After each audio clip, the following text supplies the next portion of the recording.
अस्पताल में आज बहुत ज्यादा हलचल हो रही थी। भीड़ भी बहुत बढ़ चुकी थी। मेरे पास मौजूद वार्ड बॉय उठकर बाहर को भागा। मैं भी उसके पीछे पीछे भाग पड़ा। क्या कर रहे हो? कहाँ जा रहे हो? मैंने उससे सख्ती से पूछा। अरे आज अस्पताल में एक जोड़ा आ रहा है। उनकी आज शादी हुई है। शादी की पहली रात वो अस्पताल में ही मनाना चाहते हैं। बस उसके लिए मुझे मैडम ने इंतजाम करने को कहा है। तुम पागल हो गए हो क्या, या मुझसे मजाक कर रहे हो? मैंने उलझन भरे अंदाज में पूछा था सचिन से। मैं मजाक नहीं कर रहा और ना ही तुम्हें उलझा रहा हूँ। पागल आदमी, जाओ जाकर पर्दे लेकर आओ। हमने ऊपर बेडरूम भी सजाना है। ये कैसे हो सकता है? अस्पताल में कोई अपनी शादी की रात गुजारने के लिए क्यों आएगा? मैंने सचिन को फिर से झिंझोड़ कर पूछा। बेवकूफ आदमी, सवाल मत करो, जल्दी जाओ, वो लोग आने ही वाले होंगे। मैं इसी उलझन में वहां से चला गया था। मुझे सचिन का आदेश हर हाल में मानना था, क्योंकि वो सब वार्ड बॉय का हेड था। उसकी बात मानते हुए मैं अस्पताल के पिछले हिस्से में चला गया, जहां पर गोदाम भी था। मैंने कुछ पुरानी सी और कुछ नई बेडशीट्स देखी। नई वाली जो सबसे खूबसूरत थी उसे उठाकर ले आया। ये अक्सर हम वीआईपी पेशेंट के लिए रखते थे। मैं वो चादर लेकर ऊपर वाले कमरे में आ गया था। वार्ड के साथ एक खाली कमरा स्टाफ के लिए था, जहां पर कोई नहीं जाता था, और ये फैमिली स्टाफ का कमरा था। मुझे तो कभी यहाँ जाने की इजाजत भी नहीं होती थी। आज पहली बार मुझे हेड बॉय ने कहा तो चादर लेकर मैं वहां पहुंचा। चादर दी तो देखा सामने एक गोल साइज का बेड भी सजाया जा रहा था। मैं हैरत से उसे देखने लगा। कमरे में खूबसूरत फूलों की पत्तियां भी बिखरी हुई थी। पूरा माहौल बनाया गया था।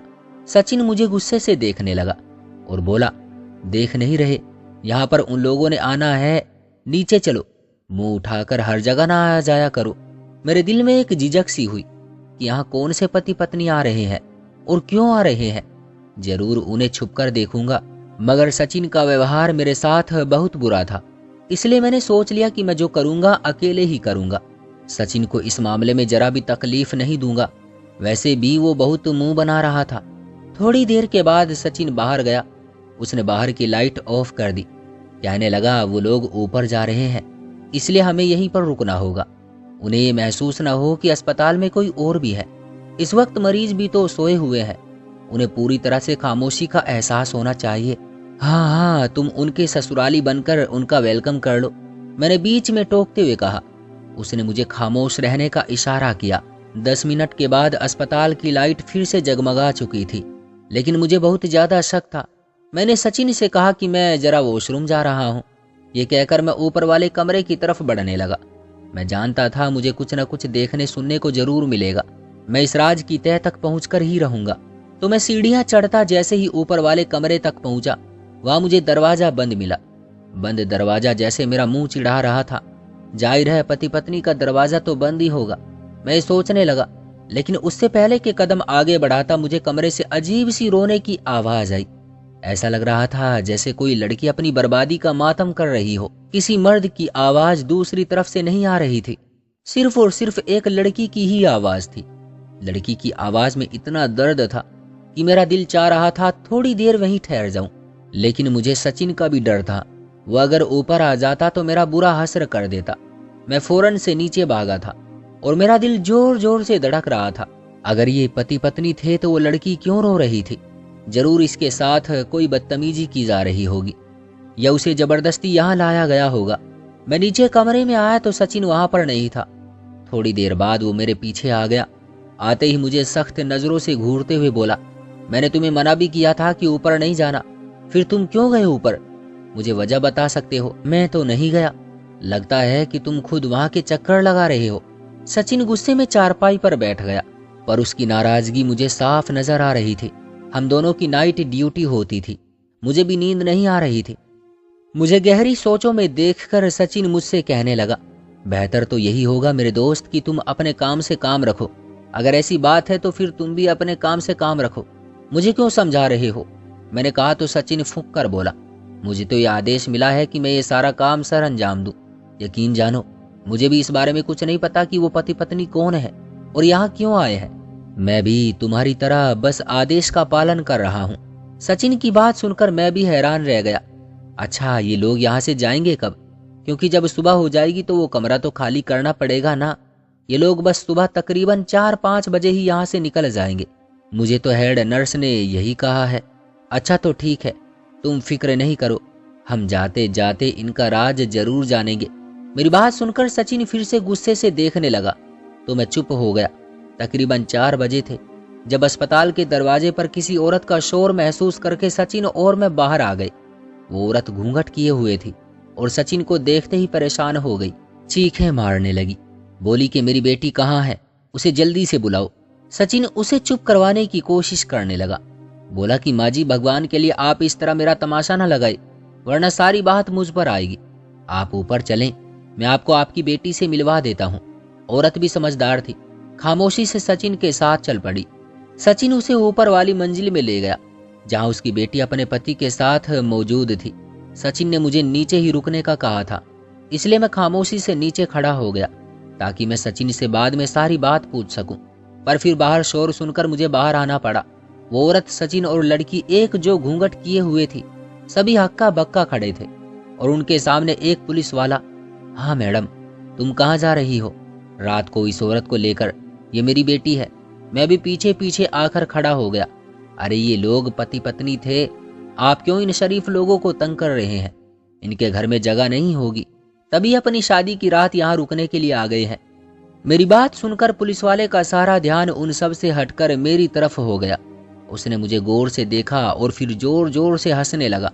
तकरीबन 30 सेकंड बाद हंसकर फारिग हुआ तो मेरी तरफ देखकर तंज भरे अंदाज में बोला, अच्छा भाई, क्या तुम्हारी मम्मी पापा ने भी शादी की रात यहीं गुजारी थी जो तुम पैदा हो गए? उसकी बात सुनकर मेरा चेहरा लाल सुर्ख हो गया। मैंने जाकर उसके मुंह पर जोरदार तमाचा दे मारा। बेशरम इंसान, ऐसी नीच बात करते हुए तुझे शर्म नहीं आती? किसी के माँ बाप के बारे में तुम्हें ऐसा नहीं कहना चाहिए। पुलिस वाले को शायद मुझसे इस व्यवहार का अंदाजा नहीं था। मेरी बात सुनकर वह हक्का बक्का हो गया। उसे बहुत बुरा लग रहा था कि मैं उससे ये बात क्यों कर रहा हूँ। शायद उसने कभी किसी से इस व्यवहार की अपेक्षा नहीं की होगी। उसने मेरा गिरेबान पकड़ लिया। बोला कि मैं तुम्हारा इलाज थाने चलकर ही करूंगा। लगता है तुम भी इन लोगों के साथ मिले हुए हो, तभी तुम्हें इनको मारना पीटना अच्छा नहीं लग रहा था। पहले मैं सिर्फ उन लोगों को लेकर जा रहा था, पर अब तुम्हारी बदतमीजी की वजह से मैं तुम्हें भी लेकर जाऊंगा। तुमने ऑन ड्यूटी पुलिस ऑफिसर से बदतमीजी की है। मुझे तो समझ नहीं आया कि हुआ क्या है। उसने हम सबको पुलिस की जीप में बैठाया और गाड़ी थाने की तरफ दौड़ा दी। मेरा दिल जोर जोर से धड़क रहा था। मुझे माँ की याद आ रही थी क्योंकि काफी दिन हो गए थे। मैं रात को घर नहीं गया था। आज सोचा था कि जल्दी घर चला जाऊंगा, मगर आज ये तमाशा हो गया। मैं एमडी साहब के बारे में सोचने लगा। उनके साथ मेरे बहुत अच्छे संबंध थे। वो जब भी मुझसे बात करते तो बहुत अच्छे से खुश होकर करते थे। उन्होंने मुझसे कहा था कि अगर तुम्हें किसी भी मसले में मेरी मदद की जरूरत हो तो तुम मेरे ऑफिस आ जाया करो। मैंने उनके बेटे की जान बचाई थी, इसी वजह से एमडी साहब मेरी कदर करते थे। मैंने दिल में सोच लिया कि मैं भी जेल जाकर इसी तरह आराम से नहीं बैठूंगा, बल्कि एमडी साहब से बात करूंगा ताकि वो मेरी मदद कर सके। मैंने देखा सचिन बहुत गहरी सोच में गुम बैठा हुआ था। उसे लगता था कि पुलिस वालों को इस हरकत का पहले से पता होगा, लेकिन वो खामोशी से सब कुछ सह गया हो। हम लोग अस्पताल पहुंचे तो एक और कयामत मेरे सर पर टूटने के लिए तैयार खड़ी थी। जैसे ही हम लोग अंदर दाखिल हुए, मेरी नजर एक ऐसे व्यक्ति पर पड़ी जिसको मैंने यहाँ पर सोचने का कभी ख्याल और गुमान तक नहीं किया था। मैं अब अपने आप में पूरी तरह से मायूस हो चुका था। मैं सोच भी नहीं सकता था कि इतनी बेबसी एक ही रात में मुझ पर कायम हो जाएगी। हे ईश्वर, अब कहाँ जाऊंगा? मैंने देखा वो भी मुझे इसी तरह बेबसी से देख रहा था, जैसे उसे हम सब पर भी रहम आ रहा हो। वो हम सब की उम्मीद था, लेकिन फिर भी आज हमारे लिए बेबस था। वो कुछ नहीं कर सकता था। मुझे हैरत इस बात की थी कि आखिर ऐसी क्या बात हो गई कि अस्पताल के एमडी साहब को भी इन्हें थाने में बंद करना पड़ा, जबकि वो तो बहुत ताकतवर और जान पहचान रखने वाले इंसान थे। हमें भी उसी सेल में लाकर बंद कर दिया गया जहां पर एमडी साहब को बंद किया गया था। अब हम सब लोग एक ही जेल की सलाखों के पीछे अपनी अपनी किस्मत पर मातम कर रहे थे। हमें कुछ पता नहीं था कि हम लोग यहाँ क्यों आए हैं। थोड़ी ही देर के बाद उस सेल का दरवाजा खुला। एक आदमी अंदर दाखिल हुआ। उसने उस लड़की को और उसकी माँ को वहां से निकाला और उन्हें ले गया। अब हम 3 मर्द ही रह गए थे। जाहिर है उनको औरतों की जेल में ले जाया गया होगा, लेकिन वो भी गिरफ्तार थी।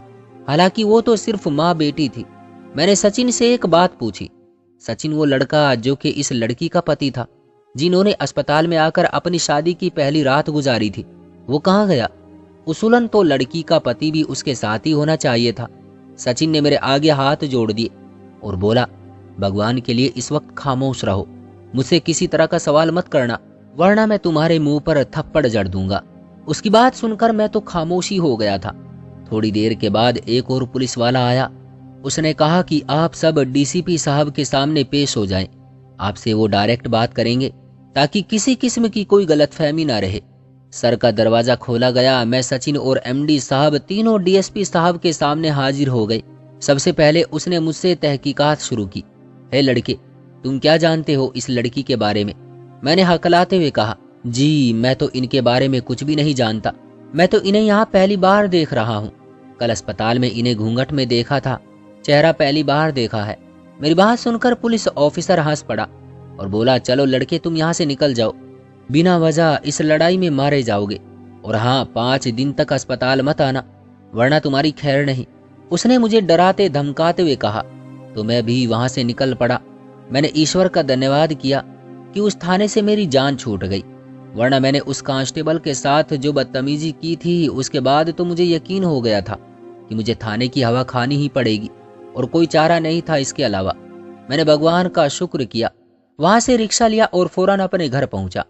सुबह के 6 बजे थे। मैं घर में दाखिल हुआ तो मेरी माँ बेचैन बैठी हुई थी। बोली कि बेटा, मैं तुम्हारे लिए बहुत परेशान थी, आज तुम्हें देर हो गई, सब ठीक तो है? मैंने माँ को कोई बात नहीं बताई। मुझे तो बस वो 5 दिन कट जाने का इंतजार था। उसके बाद मैं जाकर सचिन से पूछता कि ये सब क्या था और इस तमाशे के पीछे किसका हाथ था, वो लड़की कौन थी। मुझे बार बार उसी पुलिस वाले की बात याद आने लगी जिसने मुझे 5 दिन अस्पताल जाने से मना किया था। लेकिन मैंने ठान ली थी कि मैं कल ही अस्पताल चला जाऊंगा और जाकर वहां का माहौल देखूंगा। अस्पताल में पहुंचते ही मैं ये देखकर हैरान रह गया कि वहां पर सारे काम रोजमर्रा के अनुसार हो रहे थे। सचिन भी अपनी कुर्सी पर विराजमान था। एमडी साहब का ऑफिस भी खुला हुआ था। मुझे तो जैसे लगा कि मैंने रात के वक्त कोई ख्वाब देखा हो। ऐसा लग रहा था कि मैंने जिंदगी में इससे बड़ा धोखा नहीं देखा। मैं सचिन के पास गया। वो मुझे देखकर चौंका और बोला, क्या हुआ? तुम तो कल छूट कर आ गए थे, फिर इतनी जल्दी यहाँ आने की क्या जरूरत थी? तुम्हें पुलिस वालों ने मना तो किया था कि 5-6 दिन तक अस्पताल मत आना। हाँ, मना तो किया था, लेकिन मुझे पुलिस वाले ने नौकरी पर नहीं रखा हुआ। मैं अस्पताल के काम करने आता हूँ, कैसे छुट्टी कर सकता था? लेकिन तुम ये तो बताओ कि आखिर कल को हुआ क्या था? एमडी साहब को क्यों थाने में लेकर जाया गया? मेरी बात सुनकर उसने मेरी बात का कोई जवाब नहीं दिया। कहने लगा, ये सब तुम्हें आज रात पता चल जाएगा। उसके बाद भी अगर तुम में कोई तमन्ना बाकी रहे तो बता देना, मैं तुम्हें कहानी सुना दूंगा। मैं आज रात होने का इंतजार करने लगा। आज भी सचिन ने वही कुछ किया। बोला कि जाओ, जाकर पीछे गोदाम से अच्छी सी बेडशीट लेकर आओ। मैंने बेड भी तो सजाना है। तुम्हें तो पता है अमीर लोगों के कितने नखरे होते हैं। क्यों, आज क्या होने वाला है जो तुम मुझे बेड की चादर लाने का कह रहे हो? कोई वजह है तो कह रहा हूं ना, सचिन ने मुझे सख्ती से कहा। मैं फिर से गोदाम में पहुंच गया। वहां जाकर मैंने सबसे अच्छी चादर उठाई और उसे लाकर सचिन के सामने रख दिया। ठीक है, मेरे साथ ऊपर चलो, बेड भी तैयार करना है। वो पहले की तरह ही काम कर रहा था। हम लोग ऊपर वाले कमरे में आ गए। हर बार की तरह उसमें गुलाब की पत्तियां सजाई गई और हर तरह से कमरे को चेक किया गया था। कमरा बिल्कुल तैयार हो चुका था। सचिन कहने लगा कि यहाँ पर पति पत्नी का जोड़ा आएगा। आज भी उन लोगों को अगर कोई शिकायत हुई तो हमारे लिए अच्छा नहीं होगा। मैं सचिन का मुंह तकने लगा। तुम कैसी बातें कर रहे हो मेरे दोस्त? नवविवाहित पति पत्नी यहाँ पर क्यों आएंगे? क्या उनके पास अपना घर नहीं है? मेरी बात सुनकर सचिन ने सर पकड़ लिया। लगता है कि कल तुम्हें थाने जाकर सबक हासिल नहीं हुआ। मैंने जितना कहा है उतना ही करो। एमडी साहब ने भी ये बात नहीं मानी थी। उनका जो हश्र हुआ कल जेल में तुम देख लेते तो तुम अपने कानों को हाथ लगाते। तुम्हारे जाने के बाद पुलिस वालों ने एमडी साहब की कमीज भी उतार दी थी और उन्हें पूरी तरह रिमांड पर लिया गया था। उनसे कह रहे थे कि अगर तुमने हमारी बात नहीं मानी तो हम तुम पर जुल्म के पहाड़ तोड़ देंगे, तुम्हारा अस्पताल भी बंद कर देंगे और तुम्हें कहीं सर छुपाने की जगह नहीं मिलेगी। इसलिए हम जो कह रहे हैं वो कर लो। सचिन ने बड़ी राजदारी के साथ मुझ पर एक और राज खोला। और जानते हो, आधी रात को एमडी साहब की पत्नी भी थाने में आ गई थी। क्या? ये तुम क्या कह रहे हो? मुझे तुम्हारी बात पर यकीन नहीं आ रहा। मैंने कहा तो उसने मुझे यही बात दोबारा बताई। बोला कि एमडी साहब की पत्नी वाकई में कल थाने में आई थी और उसने जाकर जो पुलिस वालों के सामने बातें कही, एमडी साहब का तो सर शर्म से झुका हुआ था। और मैं तो इन मामलात से पहली बार आगाह हुआ हूँ। मुझे नहीं पता था कि उनके घर में कितने मसले चल रहे हैं। अच्छा, फिलहाल तुम ये जाकर ऊपर पानी का जग भी रखाओ, फिर अगली कहानी सुनाता हूँ। सचिन ने मुझसे हमेशा काम निकलवाना होता था। मैं ऊपर जग रख कर आ गया। देखा तो वो कमरा खुशबू से महक रहा था। फिर मैंने एमडी साहब के कमरे की तरफ देखा। वहां से निकल रहे थे। मुझे देखकर बड़ी हैरत हुई थी कि इन्होंने भी अच्छे खूबसूरत कपड़े पहन रखे थे। लगता था जैसे आज उनकी शादी है। हालांकि वो शादीशुदा थे, एक जवान बेटी के बाप भी थे और उनकी पत्नी बहुत खूबसूरत थी। लेकिन आज एमडी साहब क्या दोबारा दुल्हा बनने जा रहे थे? मेरे दिमाग में ख्याल आया। फिर मेरी हैरत की इंतहा ना रही जब वो अपने कमरे से निकले और धीरे धीरे चलते उसी कमरे की तरफ बढ़ने लगे जो कि सचिन और मैंने मिलकर सजाया था। मैं सोचने लगा कि आखिर कमरे में मेरे बाद कौन गया है। मैं भी तो यही खड़ा था। अगर वो मेरे बाद जाते तो मुझे कोई नजर आता। क्या एमडी साहब अकेले ही उस कमरे में जाएंगे? मेरा दिल ये सोच सोच कर उलझ रहा था। तभी मैं वापस अपने ऑफिस में आ गया। सचिन अपने काम में बिजी था। अब तो बता दो कि क्या कहानी है। एमडी साहब उस दुल्हन वाले कमरे में चले गए हैं। क्या तुम्हें उन्हें दुल्हा बनाने का इरादा है? मेरी बात सुनकर सचिन जोर से हंस पड़ा। नहीं पागल लड़के, शुक्र तो इस बात का करो कि हम लोग बच गए हैं, वरना हम लोगों ने भी अपने साहब के कहने पर जो उल्टे सीधे काम किए हैं ना, हमें उसकी सजा चुकाना पड़ सकती थी। तुम जानते हो कल रात को थाने में क्या हुआ? अभी एमडी साहब थाने में थे जब उनकी पत्नी भी वहां पर दाखिल हो गई। उन पर एक तंज भरी नजर डालकर कहने लगी, देखा, होना तो वही था जो मैंने चाहा। खामखा तुम्हें मेंढक की तरह टरटराने की जरूरत नहीं थी। तुम्हें क्या लगा था कि तुम मुझे धोखा दोगे? मेरी आंखों में धूल झोंक कर तुम अपनी जिंदगी बहुत खुशगवार अंदाज में गुजार लोगे। मैं तुम्हें जिंदगी भर ऐसा नहीं करने दूंगी। ये सब जुर्म तो मैंने तुम्हें जवानी में नहीं करने दिए। अब तो तुम बुढ़ापे की सीमा को छू रहे हो। फिर वो पुलिस इंस्पेक्टर के सामने वाली कुर्सी पर बैठ गई और अपने पति को ललकारने लगी, मैं अगर तुम्हें जेल में पहुंचा सकती हूँ तो तुम्हें ऊपर भी पहुंचा सकती हूँ। तुम्हें ज्यादा खुश होने की जरूरत नहीं है। जिंदगी बहुत पड़ी है मेरे पास अभी। औरत बोलती जा रही थी और मैं तो हक्का बक्का उसे देखे जा रहा था। मुझे तो ये समझ नहीं आती थी कि आखिर उसे उनसे मसला क्या है, क्यों अलग होना चाहती है और क्यों उस बेचारे को यूं बदनाम कर रही है। शायद मुझे भी उनसे हमदर्दी हो जाती, लेकिन उसके बाद जो मैंने सुना वो वाकई इस काबिल था कि उसे सजा दी जाए। इंस्पेक्टर साहब, आप नहीं जानते कि ये कितना टेढ़ा आदमी है। ये कई औरतों के साथ इसी तरह के मामलात करता है। उन्हें अपने अस्पताल में बुलाता है, उनसे पैसे भी वसूल करता है और उन्हें कहता है कि मैं तुम्हें हर किस्म के काम के लिए जगह दूंगा। अस्पताल मेरे बाबा ने बनवा कर दिया था, इन कामों के लिए तो नहीं था ना। इंस्पेक्टर साहब, इसने तो अस्पताल में ही गंदे काम शुरू कर दिए थे। अस्पताल में इसने एक कमरा बना लिया था अपनी इन गंदी रंगरलियों के लिए। वो तो भला हो उस नर्स का जिसने मुझे ये सारी बात बता दी। और आप जानते हैं इसने क्या किया? वो औरत अब बस तकरीबन रोने ही वाली थी। उसने अस्पताल में मुझे कई बार धोखा दिया। अब तो ये रोजाना गैर औरतें अपने घर पर ही मंगवाने लगा था ताकि इसे बाजार जाने की परेशानी ही ना उठानी पड़े। बस इसी वजह से मैंने इसकी नीयत को आजमाने की खातिर अपने एक नौकर को पैसे दिए और ये कामयाब भी हो गई। उसी दिन मुझे पता चला कि हमारे एमडी साहब की पत्नी दरअसल एक बहुत ही ताकतवर खानदान से संबंध रखती थी। एमडी साहब ने उससे शादी पैसों के लालच में की थी, लेकिन अपनी आजादी खो बैठे, क्योंकि यही हरकत कोई आम औरत का पति करता तो कभी भी उसे इतना जलील और बेइज्जत नहीं होना पड़ता। पर जो कुछ हमारे एमडी साहब के साथ हुआ था वो बड़ा ही रहम के काबिल था। उनकी हकीकत सब पर खुल चुकी थी, इसलिए उन्होंने अपनी पत्नी से भी माफी मांगी। कहा कि आज मुझे माफ कर दो, आइंदा के बाद तुम्हें कभी धोखा नहीं दूंगा। पर वो भी जीदार औरत थी। उसने कह दिया कि मैं ऐसा हरगिज नहीं करूंगी। तुम अगर समझते हो कि तुम मुझे इन बातों से खरीद लोगे तो ऐसा ना होगा। अब मैं भी तुम्हारे साथ अस्पताल में ही रहूंगी, क्योंकि तुम्हें लगता है कि अस्पताल में बहुत ज्यादा काम होता है। अगर काम होता है तो कोई मसला नहीं। जहां तुम बाकी औरतों को अय्याशी के लिए उस पिछले कमरे में बुला सकते थे, तो क्या तुम्हारी सच्ची और जिंदगी भर साथ रहने वाली पत्नी नहीं रह सकती? उन्होंने ये कहकर अपने पति पर तीखी नजर डाली। तो मैं समझ गया कि हमारे एमडी साहब कितने बेबस हैं उनके सामने। लेकिन फिर उनकी नीयत भी तो बुरी थी। अब अपनी पत्नी के साथ इसी जगह पर रह रहे हैं।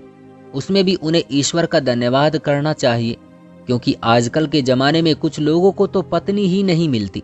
तो दोस्तों, ये थी हमारी आज की कहानी। उम्मीद करते हैं कि आपको पसंद आई होगी।